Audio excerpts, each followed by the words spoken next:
Red 2 standing by, all 4 lit and in the green. Welcome back to Star Wars Episode 1 Racer. And today on our pilot spotlight, we have a Doug and a dead guy. Will Sebulba be able to top the lap board with that powerful pod racer of his? Will Ratts Tyerell excel from beyond the grave and get the respect he finally deserves? We'll have to see in our special spotlights. We'll be putting them through the hot laps. We'll be checking out their machines, and we'll be discovering a little bit about them. So, without further ado, let's get going.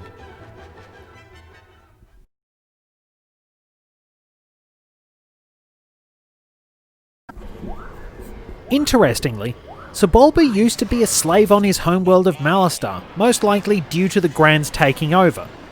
He earned his freedom with exceptional pod racing skills and became a beloved champion adored by the crowds.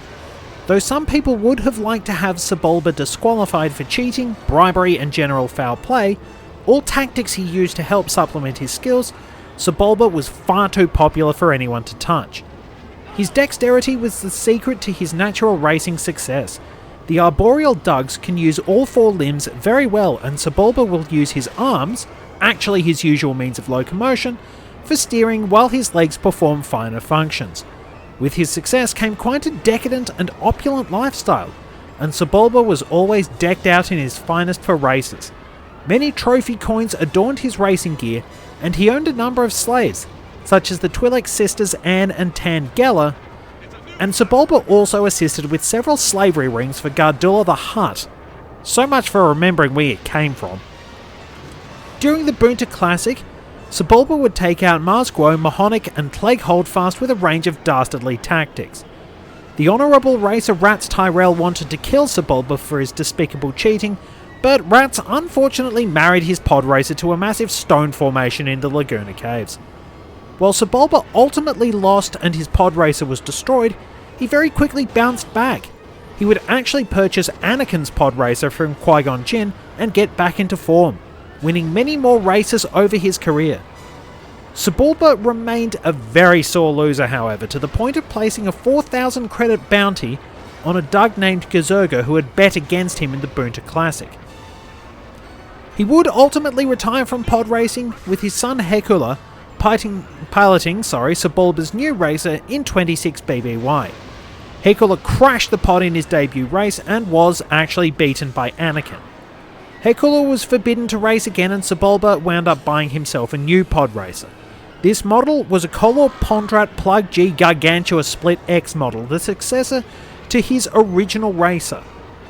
In the events chronicled by Star Wars Racer Revenge, the sequel to this game, and apparently a pretty good one, Sebulba would be ready to race Anakin one last time, determined to prove himself the best.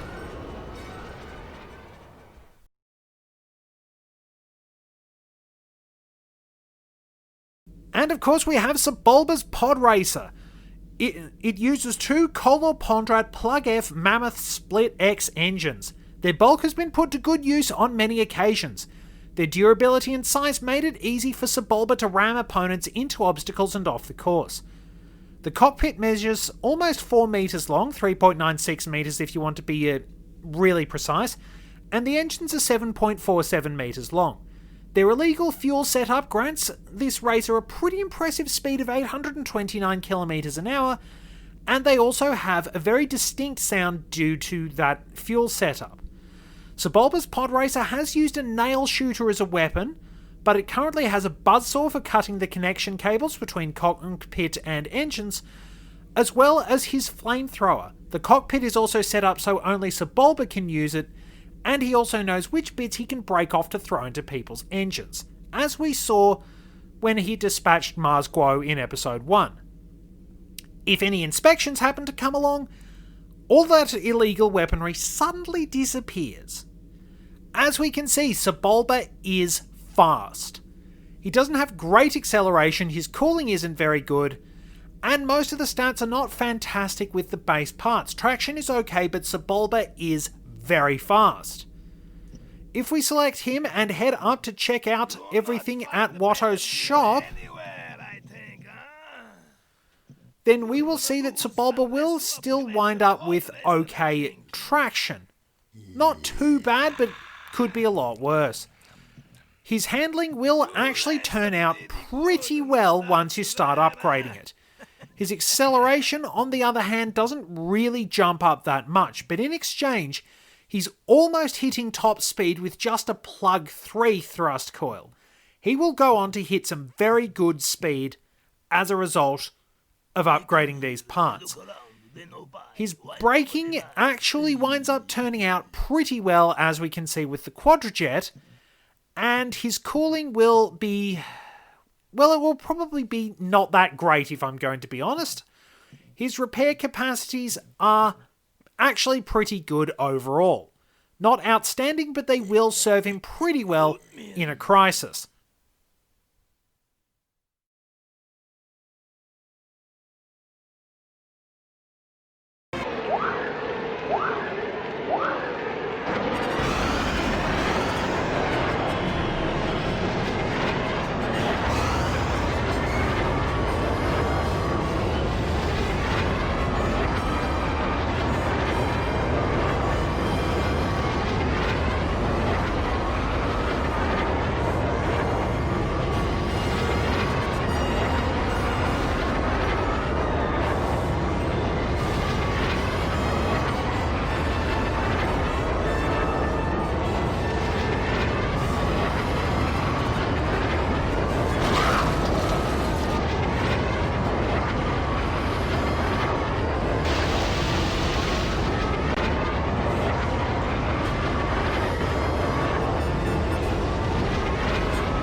So we've made it through Sebulba's hot laps, but it really doesn't look like our dastardly Doug has done that well.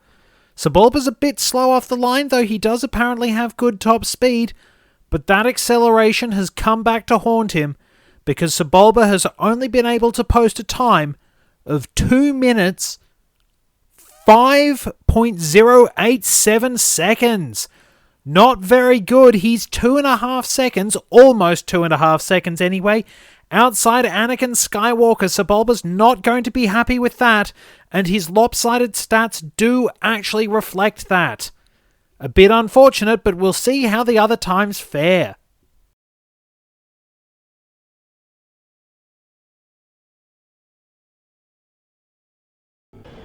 Ratts Tyerell was an Alina from the notoriously harsh environments of Aline. Surviving his homeworld pushed his sharp reflexes to the limits, and this gave him quite an edge when it came to pod racing. The pod racer he acquired on Tatooine would serve him well, being very fast but lacking in manoeuvrability and acceleration. Tyerell became a regular across many circuits, holding track favourite status at Howler Gorge on Ando Prime, and was well regarded on the pod racing circuit as an honourable racer who despised cheating. Some said he was very boastful and a bit of a bully off the circuit, but generally he seems to have been rather sociable. He was fond of a game he developed called Ratts Race, often playing it with spacers. While Tyerell sought to kill Sebulba, because of the Dug's dishonesty and underhanded tactics, he did not get involved in any conspiracies. He was determined to do the job himself, even though many other racers wanted Sebulba dead. Unfortunately, his plans for the Boonta Classic did not come to fruition, and Tyerell himself would not survive the race. He suffered a fatal crash in the Laguna Caves during the second lap. Even if he had survived, the caves allegedly housed a crate dragon, so there wasn't much hope of rescue. Things didn't go well for Tyrell's family after his demise, and things interestingly cross over with Sebulba's story. Ratts' daughter Jula was sold as a slave to Sebulba by Ratts' own brother, kind of a dick move. Deland, Ratts' son, intended to race Sebulba for his sister's freedom, but he wound up racing Sebulba's son Hecula instead. Of course, Sebulba sabotaged Deland's racer, but Anakin Skywalker happened to be on the planet where the race was held, serving as a Jedi peacekeeper, and he couldn't resist pod racing one more time. He would ultimately win Jula's freedom in Deland's place, and Hecula crashed.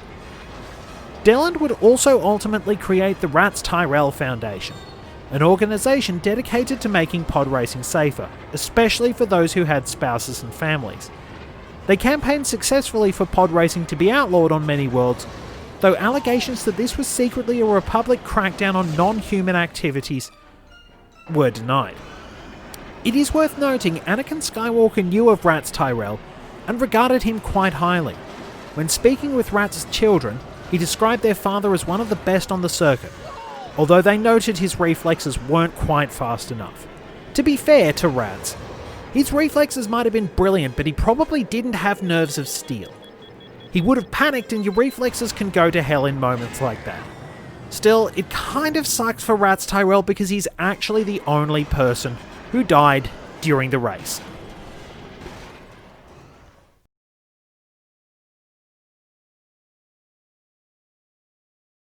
Ratts Tyrell's pod racer, known as the Scatalpan after a predator from his homeworld of Aline, was purchased from a Tatooine merchant who had repaired it. The craft uses two Volkov-Strud Titan 2150 rocket engines and can hit a top speed of 841 km an hour. The cockpit is 2.25 metres long and the engines are 9.63 metres long. Tyrell installed illegal weaponry in it after Sebulba defeated him by cheating. He sought to gain retribution on the Dug for his actions. As we can see, the acceleration is really crummy. However, it does have fairly decent base stats all around, as we can see, so this will be a fairly competent vehicle. If we go into our shop, we will be able to check out its stats. As we can see, traction will build up okay. It's nothing outstanding, sort of middle of the road. However, the handling actually shows up pretty well. Ratts Tyerell did have quick reflexes, not nerves of steel, which is probably why he freaked out. And that Jawa in the background has a very flat face. It's basically like a triangular prism. So his acceleration will build up okay, comparatively speaking, but it's still not fantastic. On the bright side, his top speed is very impressive. So with a Block 5, he'll hit top speed easily. Braking will go really well. You might not expect it, but he will hold out pretty well there.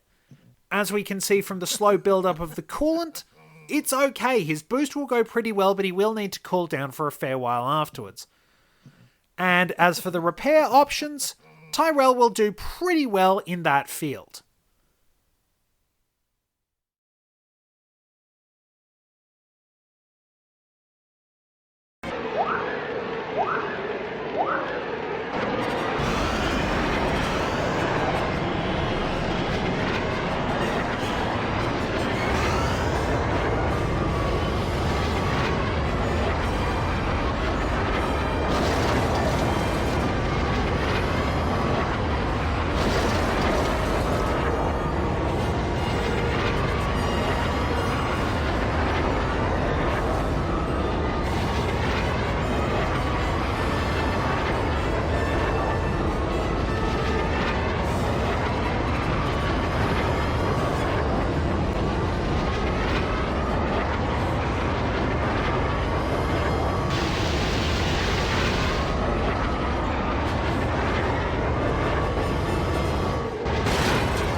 And there we are, that wraps up Ratts Tyrell's hot laps. And judging by some of the results, those engines aren't just for show, they've got plenty of power behind them. Ratts Tyerell actually put in a pretty good lap despite his bad acceleration. His time comes in at 2 minutes, 2.994 seconds, just squeaking in to break the 2 minutes 3 seconds mark. Not quite enough to beat Anakin Skywalker, but sitting very much ahead of the disappointing Sebulba. So next time when we cover Old Arbedo and Morhonic, where will they wind up placing? What will their times be in comparison to our other races? I'm pretty sure Ratts Tyerell has pulled off a bit of a surprise, but will it be able to hold up in the long run compared to all the other races we have out there? Anyway, thank you very much for joining me, as always. Until next time, this is Red 2 returning to base. May the Force be with you.